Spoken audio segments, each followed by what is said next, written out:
Olá, pessoal!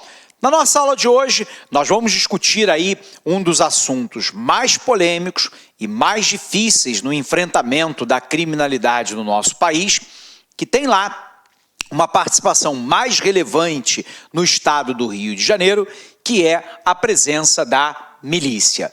Vamos tentar entender esse assunto. É um assunto particularmente importante para aqueles que serão possíveis servidores da área de segurança pública. Bombeiro, agente penitenciário, policial civil e militar, federal e por aí vai. Isso porque os assuntos relacionados à segurança pública são normalmente aqueles que são cobrados em provas de atualidade. Então vamos lá, vamos tentar entender essa questão. Primeiro, vamos caracterizar o que é uma milícia. Uma milícia é um grupo armado que faz um poder paralelo ao do Estado, que num primeiro momento, teoricamente, cobrando pelo seu serviço de proteção de moradores, comerciantes, setor econômico de determinados bairros, formado basicamente por militares da ativa e inativo, principalmente policiais civis, policiais militares e membros do Corpo de Bombeiros, ganhavam dinheiro de comerciantes e da população local para, teoricamente, fazer um enfrentamento em paralelo ao Estado, à criminalidade e ao narcotráfico. Nesse sentido, se configura essencialmente como um grupo, abre aspas, paramilitar, que controla geograficamente parte do território, que forma um poder paralelo ao do Estado, por um outro lado, que tem um domínio econômico sobre uma dada região, que aplica um sistema de lei e julgamento em paralelo ao do poder público vigente no país, que agora extorque comerciantes e moradores para pretensamente garantir uma proteção. Com o passar do tempo, os milicianos saíram de uma condição, abre aspas, de cobrança por proteção para praticar os mesmos crimes que narcotraficantes e outros cometiam no estado do Rio de Janeiro. Portanto, miliciano hoje está envolvido em atividades paralelas e ilegais, como, por exemplo, roubo de sinal de TV a cabo, de venda de internet paralela, mas também de transporte alternativo através de Kombi, van. Por um outro lado, do comércio de botijão de gás, muitas vezes na compra e na venda ilegal de terrenos, inclusive pertencentes à União, o Estado ou os municípios, de cobrança de aluguel em imóveis do Minha Casa Minha Vida, que foram concedidas a famílias pobres em áreas dominadas pelos milicianos, grilagem de terra, venda de areia e materiais de construção, enfim, constituíram um mercado de armas, um mercado de drogas, de extorsão de população, dentro das áreas por ele dominadas. Segundo o Instituto de Segurança Pública do Estado do Rio de Janeiro, pelo menos 98 comunidades na cidade do Rio de Janeiro estão dominadas pelos milicianos. Esses milicianos começaram a sua atividade por Rio das Pedras, na zona oeste do Rio de Janeiro, e ainda hoje tem boa parte das suas operações por lá, região de Rio das Pedras, Barra da Tijuca, mas também a Taquara, Tanque, Jacarepaguá, mas ela já se espraiou por outras áreas do Rio de Janeiro, inclusive se espraiando agora para a área da Baixada Fluminense. Áreas, por exemplo, como a Pavuna, mas também São Gonçalo, Nova Iguaçu, Duque de Caxias, já começa a ter uma presença mais marcante dos milicianos.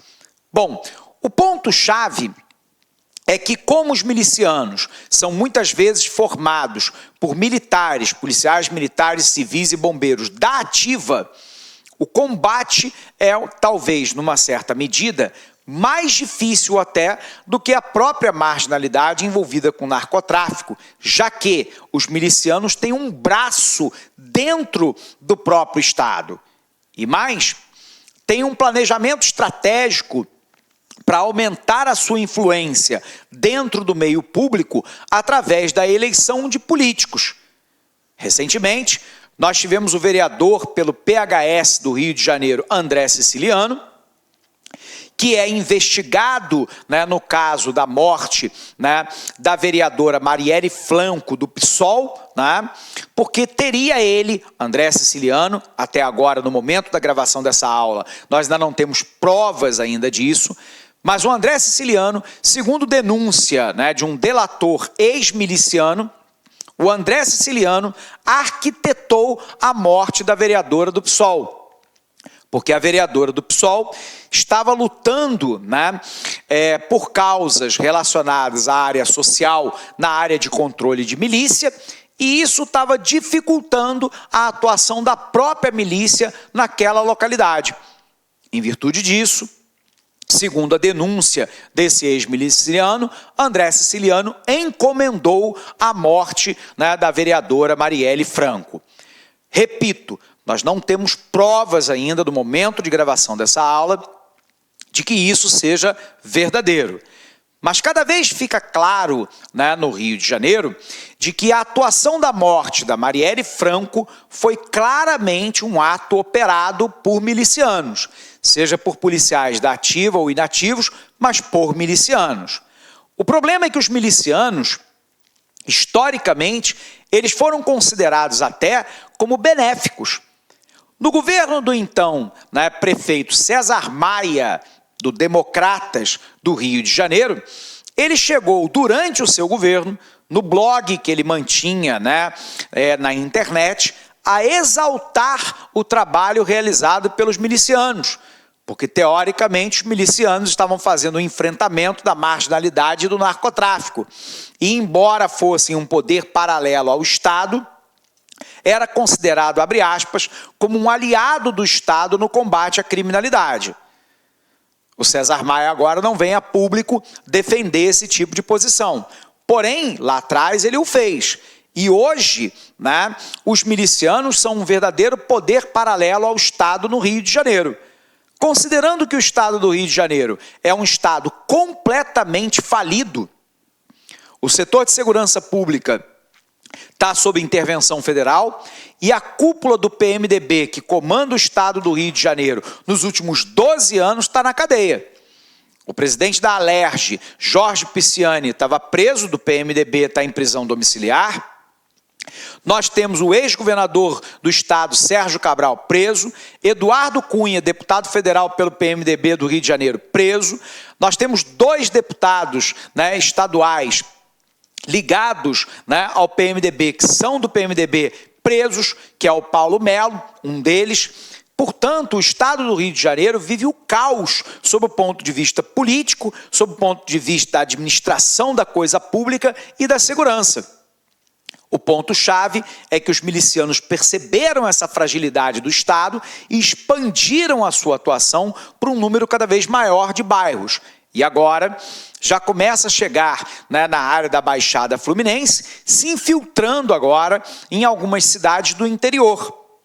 E, portanto, se não for combatida com força nas suas fontes de financiamento no momento atual, elas se constituirão verdadeiramente como um poder paralelo no Estado do Rio de Janeiro.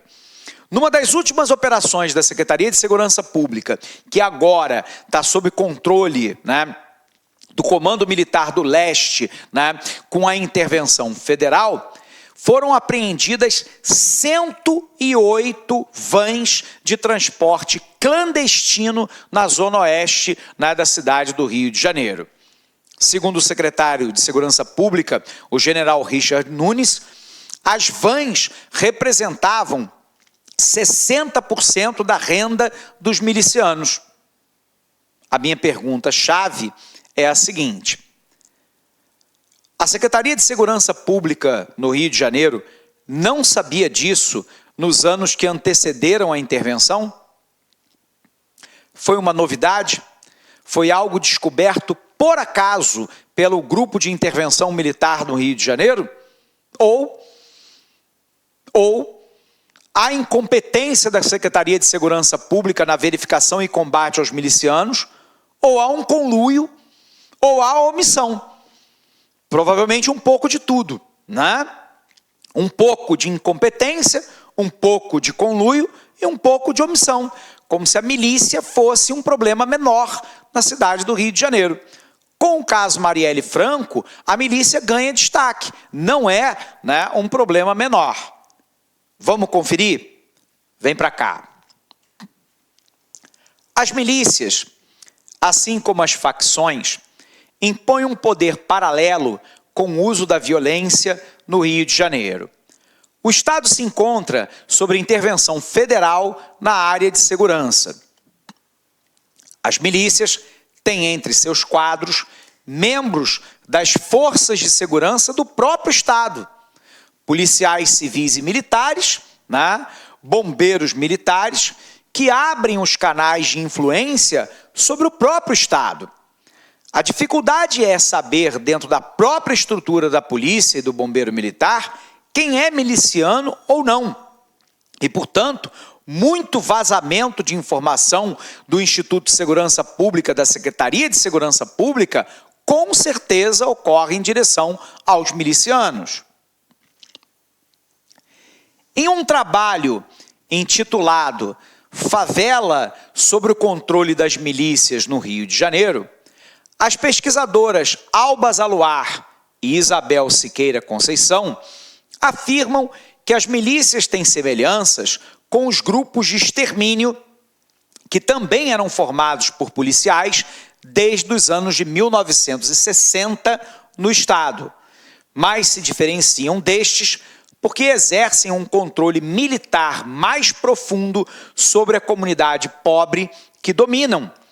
Eles têm um controle geográfico da região, têm um controle econômico, têm um controle sobre a segurança, têm um controle, enfim, sobre a vida social daquela população naquela localidade. As milícias extorquem as populações desses locais, das quais cobram por suposta segurança, comissões ilegais sobre a venda de botijão de gás, água, TV a cabo ilegal ou gato net e transporte. Estão envolvidos em grilagem de terra de reserva ambiental, ou seja, a ocupação irregular de terra pública pertencente à União, extração de pedra e saibro nessas áreas, venda de terras com registro legal.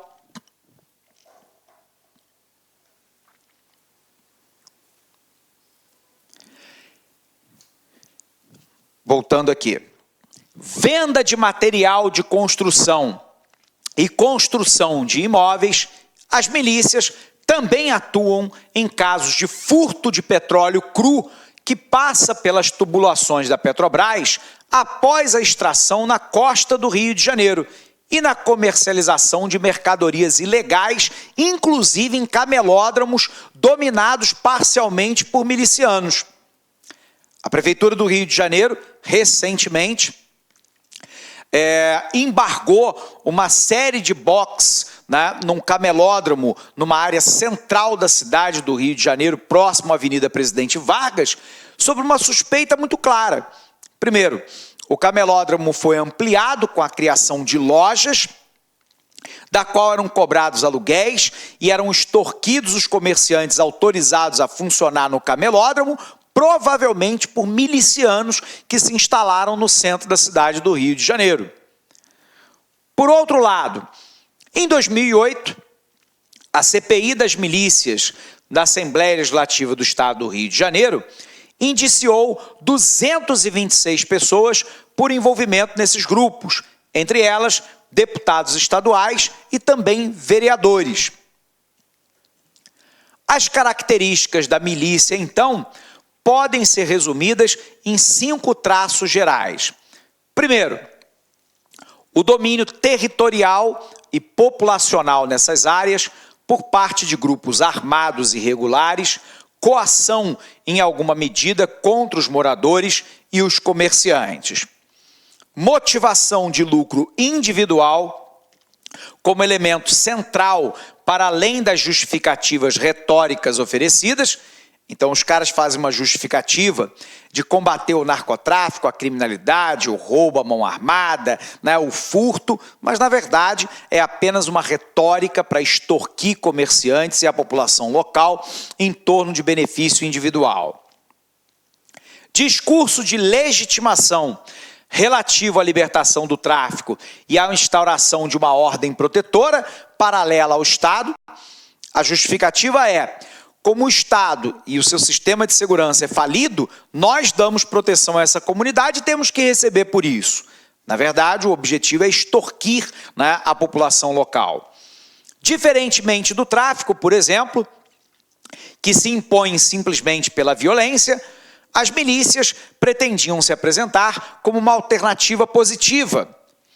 Participação pública dos agentes armados do Estado em posições de comando.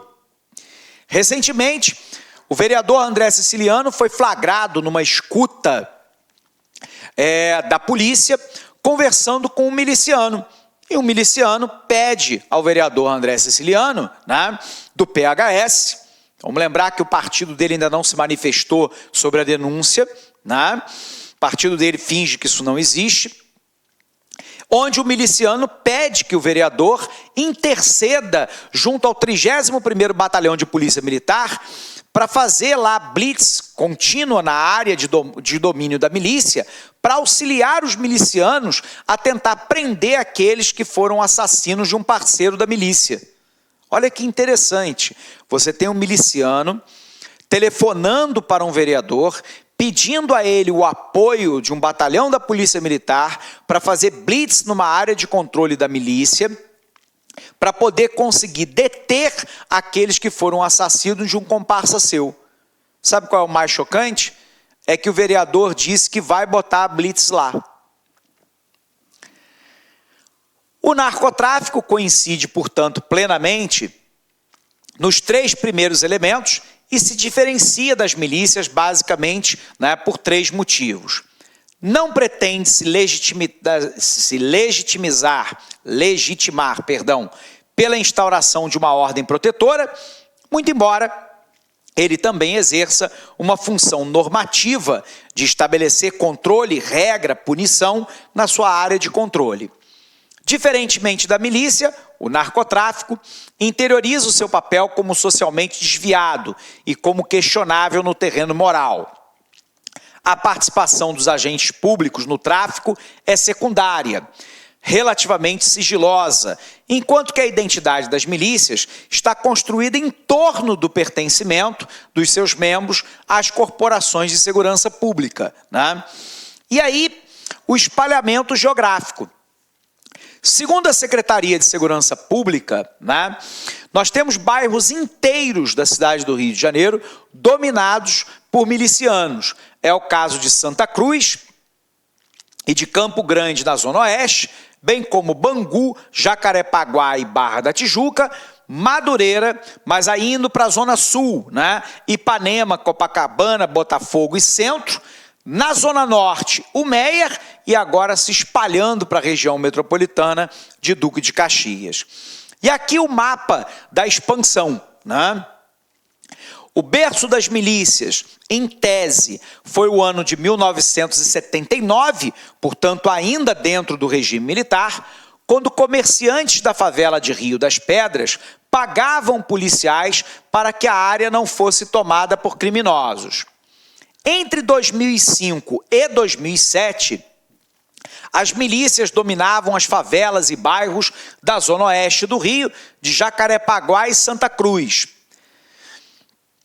Com o recuo das facções, as milícias aproveitam o vácuo criado pelas unidades de polícia pacificadora para crescer na Zona Norte a partir de 2008. As milícias, então, avançam para os municípios da área metropolitana e atingem, por exemplo, Volta Redonda, Angra dos Reis, Cabo Frio e Macaé. Hoje esse é o quadro, né, de atuação dos milicianos no Estado. Legal? Pessoal, um abraço imenso para cada um de vocês, bons estudos e até a nossa próxima aula. Até lá! Clique lá.